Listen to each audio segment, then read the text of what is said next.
And here we see Lowang, he's going to retrieve the sword for his employer, Master Zilla. And as you may predict, the negotiations won't go very well. Hey, 20th And century. Lowang, this time around, Lowang is a way younger character than in the original game. So, he was quite old in original Shadow Warrior. Now you have a This time around he's way younger, you can hear it in his voice even. That's no ordinary ring. Yes, so, the katana is the weapon that we start the game with. Of course we have shurikens, from the original game. And, in addition to regular katana swings, we have also sort of, special attacks that can deal heavy damage to enemies. The reason we've implemented such attacks is that if someone is a fan of melee weapons, we really wanted them to be able to finish the game with katana, with only katana. But of course, there's a huge selection of firearms. Each of the firearms has alternate mode.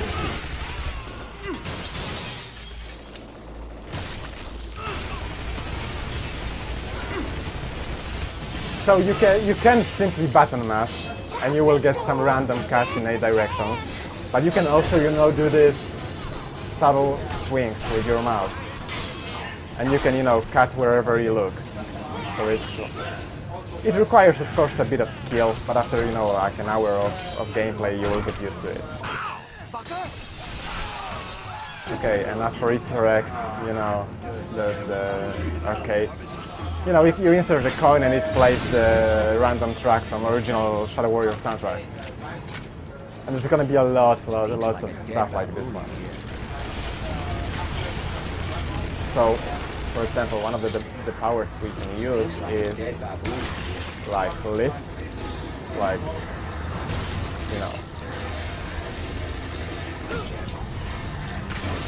So many demons, so little time. So we have right now this a bit tougher enemies with shields, and each firearm in this game is effective. But in situations like this one, you know that you should actually use more like shotguns or alternate explosive bolts from your crossbow. So we don't want the players to force the players to use one specific weapon, but on the other hand, we want to make some interesting events. We wanted to make this game like this perfect blend of shooting and katana gameplay. Yeah. Shit!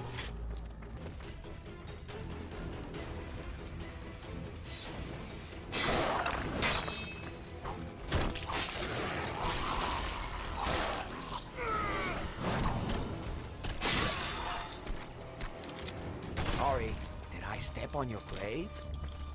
Oh, and there's something I didn't mention before. I mean, when you're using powers, there's not actually any cooldown. You can use them, as much as you want. However, the tricky part, behind that is that whenever you use powers, the enemies, the smaller ones, they are much eager to enrage themselves. So, so they are way stronger, way bigger. If this was a video game, that would have been worth a shitload of points.